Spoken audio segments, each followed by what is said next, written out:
ഡിജി ഒന്നല്ല, എന്റെ ബർത്ത്ഡേ ആണ്. Happy birthday. Happy birthday. കേക്കില്ല കേക്കില്ല പാർട്ടിയില്ലേ? എത്ര വയസ്സായി? അത് ആവുമ്പോ പറയാം. നൈറ്റ് ആണ്.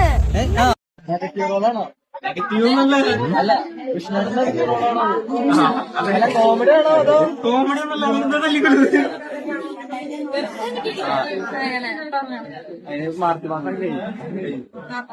ഇത് 2-ാം തീയതി അങ്ങോട്ടോ ഞങ്ങളെ ഫൈറ്റ് സീനില്ലേ ഞങ്ങളെ തല്ലിക്കൊല്ലുന്നത്. ഇത് 2-ാം തീയതി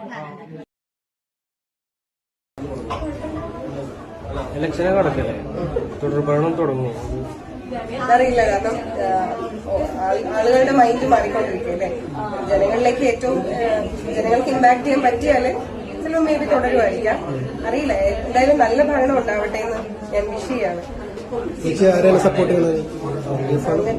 അങ്ങനെ ഞാൻ ഡയറക്റ്റ് അങ്ങനെ ആരെയും സപ്പോർട്ട് അങ്ങനെ പബ്ലിക്കായിട്ട് സപ്പോർട്ട് ചെയ്യുന്നില്ല. പക്ഷെ ഞാൻ എപ്പോഴും വിഷ് ചെയ്യുന്നത് നമ്മളൊക്കെ സാധാരണ ആൾക്കാരാണ്, സാധാരണ നാട്ടുമ്പുറത്ത് ജനിച്ചു വളർന്ന ഒരാളാണ് ഞാൻ. അപ്പം നമ്മളൊക്കെ ആഗ്രഹിക്കുന്നത് എപ്പോഴും ജനങ്ങളുമായിട്ട് കൂടുതൽ കമ്മ്യൂണിക്കേറ്റ് ചെയ്യാൻ പറ്റുന്നത്, ജനങ്ങളുടെ കൂടെ ഒപ്പം നിൽക്കുന്ന പോലത്തെ ആൾക്കാർ വരട്ടെ എന്നാണ് ഞാൻ ആഗ്രഹിക്കുന്നത്. കാരണം ആൾക്കാർക്ക് ഭയം തോന്നരുത്. ഇപ്പൊ രാഷ്ട്രീയമാണെങ്കിലും സിനിമയാണെങ്കിലും കലയാണെങ്കിലും സാംസ്കാരികമാണെങ്കിലും ആൾക്കാർക്ക് അത് ആസ്വദിക്കാൻ പറ്റണമെങ്കിൽ ആൾക്കാരുമായിട്ട് അടുത്ത് നിൽക്കുന്ന ആരെങ്കിലും ആൾക്കാരായിരിക്കും. നമുക്ക് ഒരിക്കലും അവർ നമ്മുടെ ഇപ്പൊ മന്ത്രിയായാലും അല്ലെങ്കിൽ അതുപോലെ നിൽക്കുന്ന സമൂഹത്തിൽ നിൽക്കുന്ന ആൾക്കാർ നിൽക്കുമ്പോൾ നമുക്ക് അവരുടെ കാര്യമായിട്ട് പോകുമ്പോൾ നമുക്ക് ഭയം തോന്നാതെ നമ്മുടെ കാര്യങ്ങൾ നമുക്ക് ഡയറക്റ്റ് പറയാൻ പറ്റുന്ന പോലെ ആയിരിക്കും.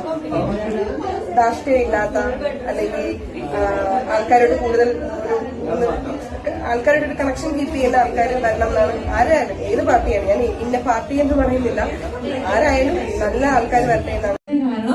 അയ്യോ ചേച്ചി ഒരുപാട് ഫാൻസ് എന്താ സ്നേഹിക്കുന്നത്, ഒരുപാട് ചേച്ചിമാർ നമ്മുടെ വയനാട്ടിലുണ്ട്. എല്ലാവരും കാത്തിരിക്കുകയായിരുന്നു ഇത്രയും നേരമായിട്ട് ചേച്ചിയെ കാണാൻ വേണ്ടിയിട്ടും ഒരു ഫോട്ടോ എടുക്കാൻ വേണ്ടിയിട്ടൊക്കെ. അത്രയും സ്നേഹമാണ്.